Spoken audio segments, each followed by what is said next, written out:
A'udzubillahi minash-shaytanir-rajim. Bismillahir-rahmanir-rahim. Hope you all are fine. Assalamu alaikum wa rahmatullahi wa barakatuh. Welcome to Al-Badr School, Secondary Boys Garden East Campus. Our today's lecture's topic is Introduction to Chemistry, and our subtopic is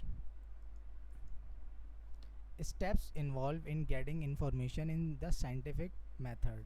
scientific approach in chemistry में अगर आपको जो है वो कोई approach करनी है, कोई थ्योरी या लॉ आपको पेश करना है, तो आप उसके क्या मेथड्स हैं, क्या उसकी जो है वो चीज़ें हैं जिसको करके आप जो है वो वहाँ तक जा सकते हैं। तो सबसे पहले जो है वो हम ये देख लेते हैं कि सबसे पहले ऑब्जर्वेशन है, हाइपोथेसिस है, एक्सपेरिमेंट है, लॉ है, थ्योरी मॉडल है और फिर एक्सपेरिमेंट है। आपकी ये पूरी जो है वो सारी चीज़ें हैं, सारे स्टेप्स हैं जिनको फॉलो करके जो है वो हम साइंटिफिक अप्रोच इन केमिस्ट्री, हम जो है वो केमिस्ट्री में कोई अप्रोच हासिल कर सकते हैं किसी भी टॉपिक की।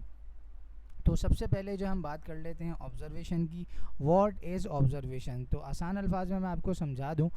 पहले ये तो लिखा हुआ है, science has developed through series of discoveries since a long time which started off this was done by using scientific method in a systematic manner. तो साइंस ने जो है वो जिसमें जितनी भी डिस्कवरीज हुई, इन्वेंशंस हुई, वो सारी की सारी एक नेचुरल फिनोमिना या एक मेथड के थ्रू हुई, लेकिन अब जो है वो इसको एक सिस्टमेटिक मैनर के तहत हम जो है उसको लेके चलते हैं। एक जो है हमने एक सिस्टमेटिक वे बनाया है, इसके तहत जो है वो अब जितनी भी डिस्कवरीज या इन्वेंशंस होंगी वो उस मेथड के थ्रू होंगी। तो सबसे पहले हमारे पास ऑब्जर्वेशन था, व्हाट इज़ ऑब्जर्वेशन। उसके बाद एक्सपेरिमेंट, उसके बाद थ्योरी है, उसके एक्सपेरिमेंट, ऑब्जर्वेशन, थ्योरी और फिर लॉ है। Observation is a basic tool to elaborate a phenomena. It varies from person to person and depends on the person's own skills and elaboration. Observation जो है वो किसी भी फिनोमिना की साइंटिफिक अप्रोच इन केमिस्ट्री हो या फिर फिज़िक्स हो या फिर बायोलॉजी हो, तो उन सब में सबसे बेसिक चीज़ जो है वो क्या है, वो ऑब्जर्वेशन है। और ये पर्सन टू पर्सन और स्किल टू स्किल जो है वो एलेबोरेट करती है या फिर डिपेंड करती है कि उसकी जो है वो स्किल्स, एक बंदे की स्किल्स ज़्यादा हैं, एक बंदे की स्किल्स कम है, एक बंदे की जो है वो ऑब्जर्वेशन ज़्यादा है, एक बंदे की ऑब्जर्वेशन जो है वो कम है। तो ऑब्जर्वेशन क्या होते हैं इसको समझते हैं किस तरीके से। इसको मैं बहुत आसान अल्फाज में समझाता हूँ कि एक टीचर है आपके पास जो कि पूरे साल जो है वो आपको टीच करता है, आपका उससे कांटेक्ट होता है, उसका आपसे कांटेक्ट होता है, आई कांटेक्ट होता है। तो इससे आप जो है वो उसको ऑब्ज़र्व करते हैं कि ये जो टीचर हैं हमें पढ़ाने के लिए आते हैं, तो उनका वे ऑफ़ टीचिंग क्या है, उनकी वे ऑफ़ एक्सप्लेनेशन क्या है, किस तरीके से जो है वो एक्सप्लेन करते हैं, किस तरीके से टीच करते हैं, किस तरीके से जो है वो हमें समझाने की कोशिश करते हैं। इसी तरीके से टीचर भी आपको ऑब्ज़र्व कर रहा होता है। तो ये जो है ऑब्ज़र्वेशन जो है वो साइंटिफिक अप्रोच इन केमिस्ट्री का सबसे बेसिक टूल है और सबसे फर्स्ट। अच्छा जी, इसके बाद हमारे पास हाइपोथेसिस है। इसके बाद हम सोचते हैं, जब आपको मिसाल के तौर पर पेपर में आपके पास आया कि बेस्ट टीचर या माय फेवरेट टीचर पर आपको एस्से लिखना है, तो सबसे पहले आप उस टीचर को ऑब्ज़र्व, जो आपने पूरे साल ऑब्ज़र्व करा, जो आपका फेवरेट टीचर है, जो आपने उसको पूरे साल ऑब्ज़र्व करा, आप उसके बारे में सोचना शुरू करते हैं। इसे कहते हैं हाइपोथेसिस कि जो है ना ये टीचर कैसे दिखते थे, इनकी वे ऑफ़ टीचिंग क्या थी, किस तरीके से बैठते थे, किस तरीके से हमसे बात करते थे, ये सारी चीज़ें जो है वो सोचने को हम कहते हैं हाइपोथेसिस।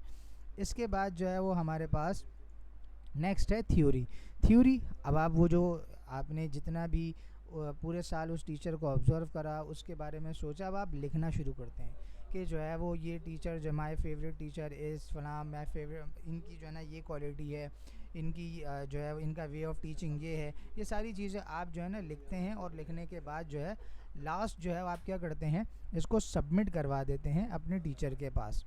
अच्छा, फिर उसके बाद वो जो है ना वो जो टीचर है वो उसको रीड करते हैं। रीड करने के बाद उसमें ग्रामेटिकली जो मिस्टेक्स होती हैं या जो भी चीज़ें होती हैं उसको वो देखते हैं और उसको करेक्ट करते हैं। अगर वो आपका जो एस्से है वो आपने सही लिखा हुआ होता है, प्रूव हो जाता है, तो वो कहलाता है साइंटिफिक लॉ। अगर वो अप्रूव नहीं होता तो फिर वो कहलाती है थ्योरी। तो observation, hypothesis, theory and law, ये आपके पास 4 स्टेप्स हैं जिसको फॉलो करके केमिस्ट्री में हम कोई अप्रोच हासिल कर सकते हैं। जैसे मिसाल के तौर पर ये कि मेरे पास एक जो है वो केमिकल है, मैंने उसको ऑब्ज़र्व करा, इसकी प्रॉपर्टीज़ को ऑब्ज़र्व करा, उसके बारे में लिखा कि ये जो है टूथपेस्ट है, टूथपेस्ट में फ्लोराइड होता है, कैल्शियम होता है। अब मैंने क्या करा, इसमें डाल दिया नमक। क्या आपके टूथपेस्ट में नमक है? ये वाला ऐड आपने देखा होगा। तो उसमें क्या उन्होंने नमक ऐड करा, NaCl ऐड करा, और उसकी क्वालिटी, उसकी प्रॉपर्टीज़ चेक करी कि क्या वो टूथपेस्ट और बेहतर तरीके से काम कर सकता है। फिर उन्होंने उसमें जो है वो नीम ऐड कर दिया, नीम की जितनी भी जो है वो क्वालिटीज़ वो उसमें ऐड कर दी, मिंट की क्वालिटीज़ ऐड कर दी, मिसवाक की क्वालिटीज़ ऐड कर दी, और फिर प्रॉपर वे में उसको चेक करते गए। अगर वो अप्रूव हो गया, सही काम करने लग गया, तो वो लॉ बन जाएगा, वो मतलब मार्केट में यूज़ होना शुरू हो जाएगा।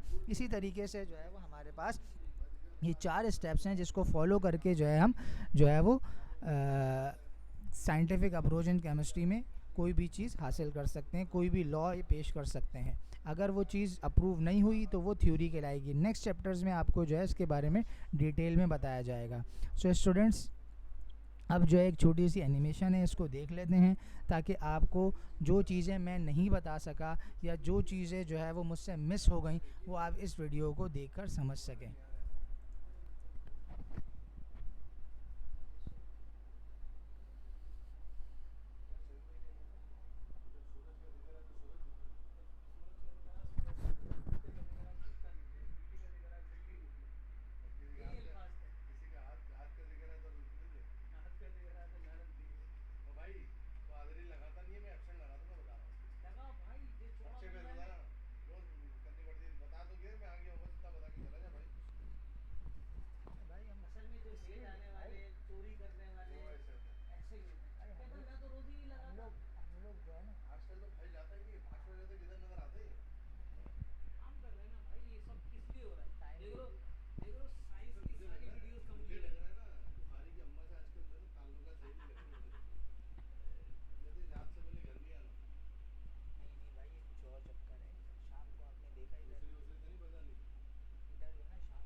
स्टूडेंट आप ये देखें कि अगेन टेस्ट कर जो है वो टेस्ट कर रहे हैं, और आखिर में जो है वो टेस्ट में जो है वो ये पास हो गए, और जो एक्सपेरिमेंट ये कर रहे थे,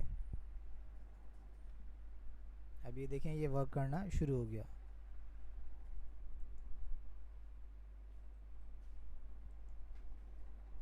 सो स्टूडेंट्स, इस तरीके से आज का जो लेक्चर था जिसमें हमने साइंटिफिक अप्रोच इन केमिस्ट्री को जो है वो एक्सप्लेन करा स्लाइड्स के थ्रू और एनिमेशन के थ्रू। आपका होम असाइनमेंट क्या है, होमवर्क ये है कि थ्योरी की डेफिनेशन और साइंटिफिक लॉ की डेफिनेशन आपको लिखनी है। ओके स्टूडेंट्स, अस्सलाम वालेकुम रहमतुल्लाहि व बरकातुहू।